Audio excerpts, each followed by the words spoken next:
এই হেজামারা বাজারে গতকাল আপনারা সবাই দেখেছেন যে আমাদের পার্টি অফিস নতুন পার্টি অফিস করতে যাচ্ছে এই সিমলা মণ্ডলের উদ্যোগে। তো সেটাকে এই নতুন ভবন যাতে সুন্দর করা হয় তার জন্য আমাদের পার্টির কার্যকর্তারা সেখানে দিনরাত পরিশ্রম করে তারাও কাজ করে যাচ্ছেন।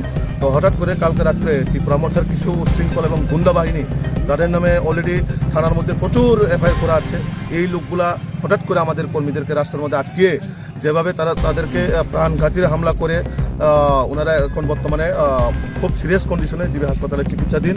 এবং তারই প্রতিবাদে আজকে আমরা যাতে এই ঘটনার সঙ্গে যারা জড়িত, যাদের নামে এফআইআর করা হয়েছে, তাদেরকে যাতে অতি সত্বর অ্যারেস্ট করে আইনের আওতায় আনা হয়, তার জন্য আজকে আমরা হেজামারা বাজারে বিক্ষোভ মিছিল করি। এবং বিক্ষোভ মিছিলের পরে আমরা এখন যাব থানার মধ্যে। গতকাল রাত্রে তো আমরা অলরেডি এফআইআর করেছি, এখন অবধি কতজনকে অ্যারেস্ট করেছে বা করতে পারেছে তার জন্য আমরা কথা বলবো অবশ্যই। তার জন্য আমরা অবশ্যই আগামী দিনে যাতে এরকম ঘটনা যাতে না হয়, এবং বিশেষ করে আমরা শুনতে পাই এখানে এই বিধানসভার যিনি বিধায়ক তথা রাজ্যের একজন উপমন্ত্রী, তাইনি কীভাবে উস্কানিমূলক দিয়ে এইভাবে হামলা করাতে পারেন?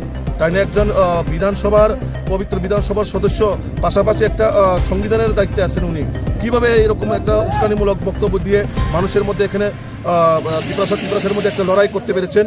এটা নিয়ে তারা থামচা, এই নিয়ে তারা থামচা, নিজের জাতিগতকে রক্তাক্ত করে এভাবে প্রাণঘাতীর হামলা করে ওনাদেরকে মারার উদ্দেশ্যে এভাবে নিয়ে থামচা হবে? আমি ওনাদেরকে প্রশ্ন করতে চাই, মানুষ কিন্তু এই সবগুলা কোনোভাবে বরখাস্ত করবে না, এবং আগামী দিনে এটার জবাব আপনারা কিন্তু এডিসি ইলেকশনে পাবে। এরকমভাবে হামলা হুজ্জুতি করে এলাকার মধ্যে একটা অশান্তি তৈরি করে কোনোরকমভাবে মানুষ এটা বরখাস্ত করবে না। সাধারণ আপামর জনগণ সেই জিনিসগুলো দেখছেন, এবং আগামী দিনে এটার জবাব কিন্তু যিনি এই দলের সুপ্রিমো ওনাকেও দিতে হবে। এবং এই দলের যারা এই ঘটনার সঙ্গে জড়িত বা যারা এইরকম কাজের সঙ্গে জড়িত, তাদের প্রত্যেকেই হিসাব দিতে হবে। কারণ আমরা চাই এই রাজ্যের মধ্যে জাতি জনজাতি সকল অংশের মানুষ যাতে শান্তি শৃঙ্খলার মধ্যে যাতে রাজনীতি করুক।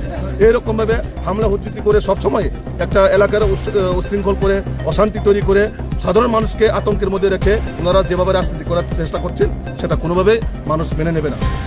তো আমি আজকে আপনাদের মাধ্যমে একটাই বার্তা দিতে চাই, যারা এই ঘটনার সঙ্গে জড়িত তাদেরকে অবশ্যই আইনের আওতায় আনা হবে। আমরা পুলিশ প্রশাসনের উপর বিশ্বাস আছে, আমাদের রাজ্যের মাননীয় মুখ্যমন্ত্রীর উপর আমরা বিশ্বাস আছি, কিন্তু এর মানে এই নয় যে আমরা মানে সবসময় আমাদের উপরে হামলা করবে, আমরা চুপচাপ দেখে থাকবো, বসে থাকবে।